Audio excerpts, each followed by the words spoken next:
Welcome back, ladies and gentlemen. My name is Skitterin, and this is the Dead Linger Alpha Build 009C. Now, everybody's been saying I've been missing the sledge in the last few videos, and I might have, but I started from scratch, and I went and looked through house after house after house, and I have to say that in my defense, I am pretty sure the spawns still are very low. I say this because I counted every single house I went through, and the number came to 37. So take that for what it's worth. I could have just had a very terrible spawn for a world. I don't know.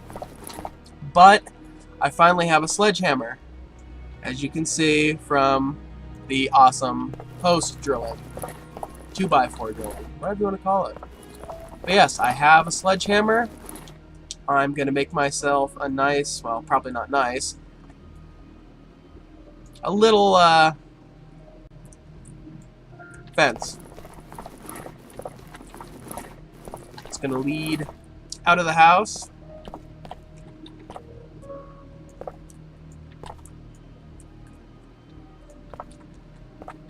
As you can see, the craftsmanship is a little sketchy at best, but you know, do what you can.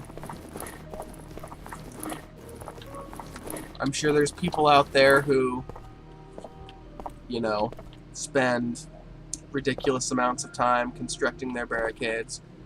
I just want something that's going to keep them out and keep me a little bit safer.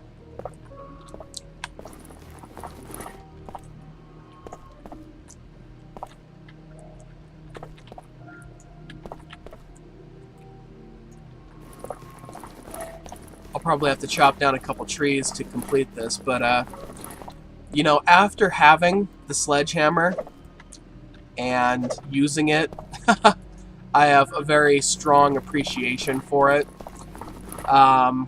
Mainly because the sledge kills zombies in 2 hits.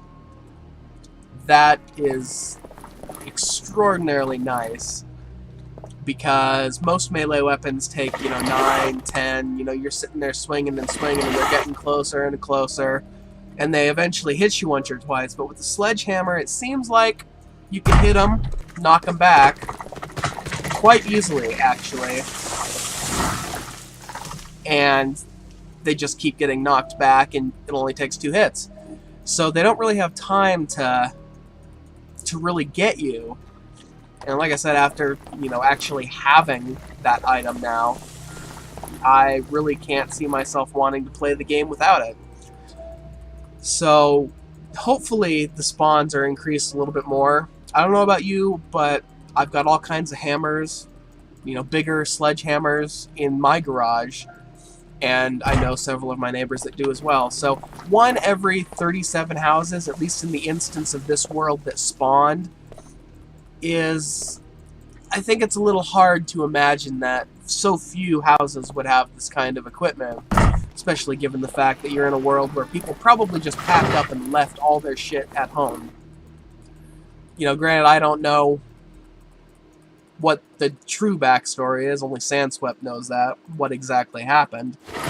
But, you know, how many people pack up their sledgehammers, you know, most of their tools when they leave the house? I mean, I can't think of anybody I would know that would say, "Oh, well, zombie apocalypse coming, you know, let's make sure the shed's in the car with us." It doesn't seem like that would be convenient or feasible for most people.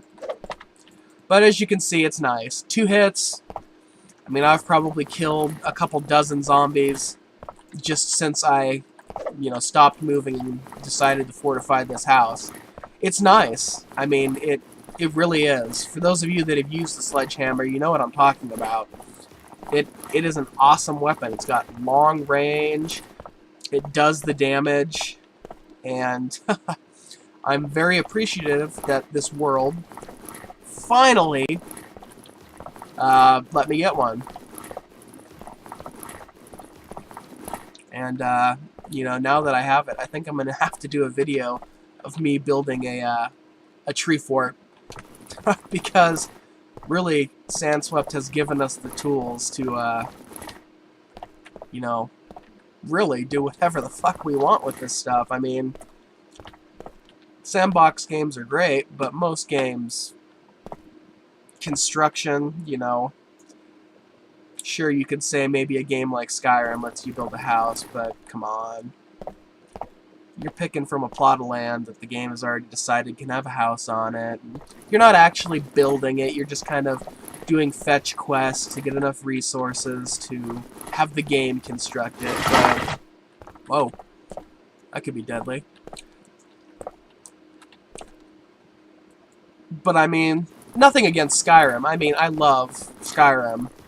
I love all the Elder Scrolls games. In fact, I've probably put more hours into those games than I have every single other game I've ever played combined. So it's really nothing against that sort of system.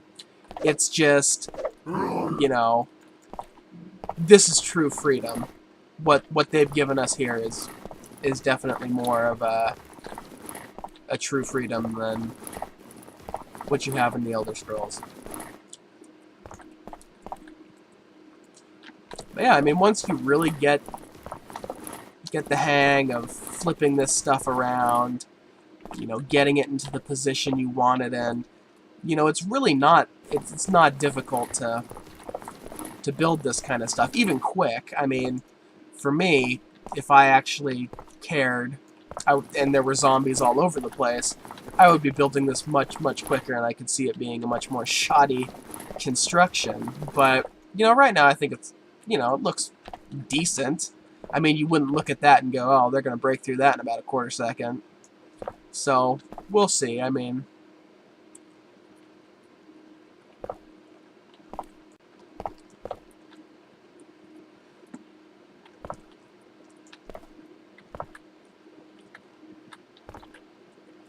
yeah, if you noticed, I built it close to an office building, and there's actually that grocery store right down the street. So I'm hoping, I didn't mean to do that. I'm hoping that maybe the world will respawn, you know, when I leave the game world, and stuff like the food and the ammo on the building will be back. Actually, this time I've had some fairly good luck. I found 2 backpacks. Granted, they're teddy bear backpacks and they're small. I've found quite a bit of food, and I still have quite a bit of ammunition left over from the last video I did. So, right now, I'd say I'm in an exceptionally good position to survive, for now. But, you know, who knows? I could walk into this house and immediately get mauled by a dozen zombies and die. That's the beauty of this game, you just never know. Nothing is scripted, there's no events, everything is random. The way games should be, for the most part.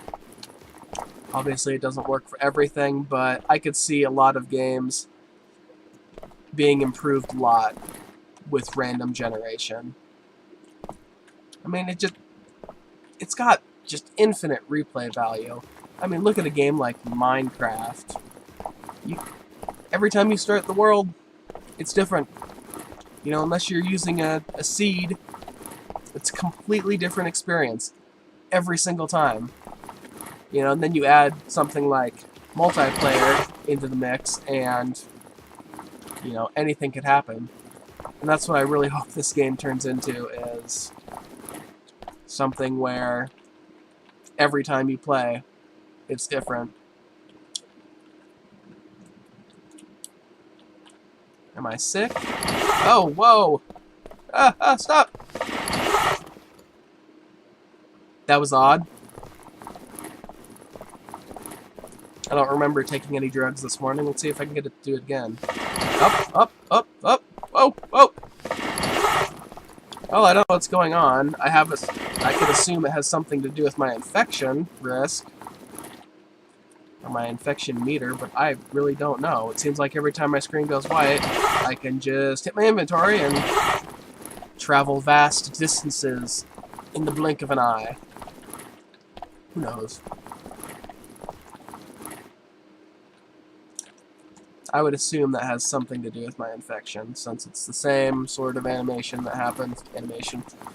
that happens when you get hit by a zombie. However, I can't even open my backpack to check my gear. I do hope that this gas mask is actually steadily reducing my infection. I don't know if stuff like that, item stats, is completely implemented. Up, no, what?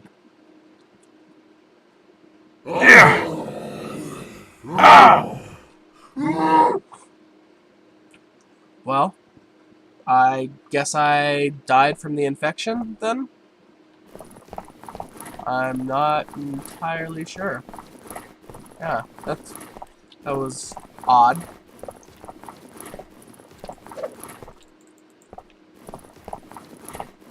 Huh.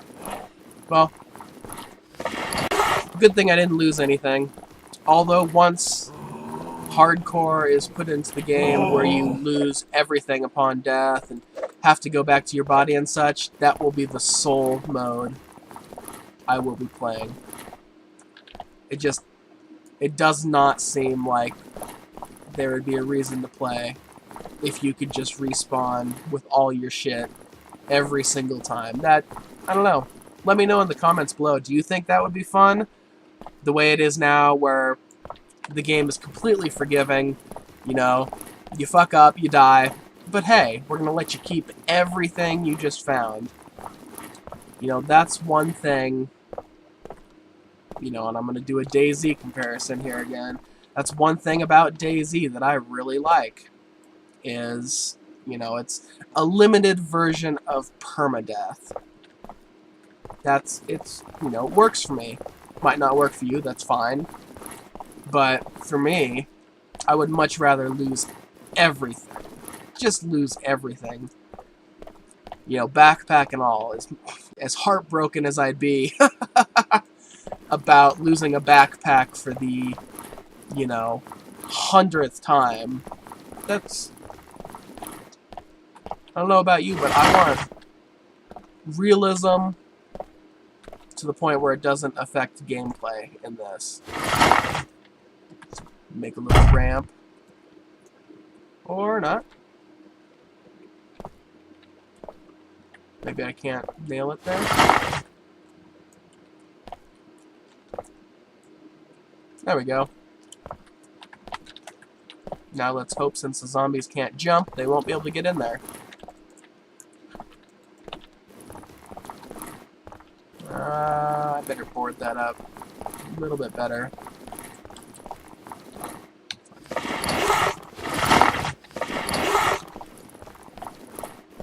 But yeah, I can definitely see why they made the sledgehammer so big in your inventory, because it really, it can make or break your game. I mean, everything about it is just awesome. There we go.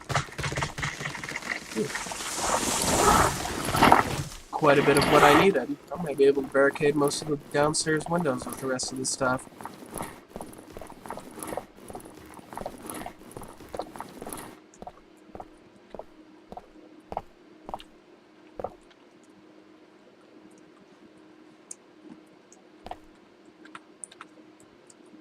Fantastic. Alright, well, I'm pretty much in the perfect situation now. So, I will continue to barricade this now that I have my awesome sledgehammer. I can only hope to, whatever is out there, that I don't log out of the game and come back in.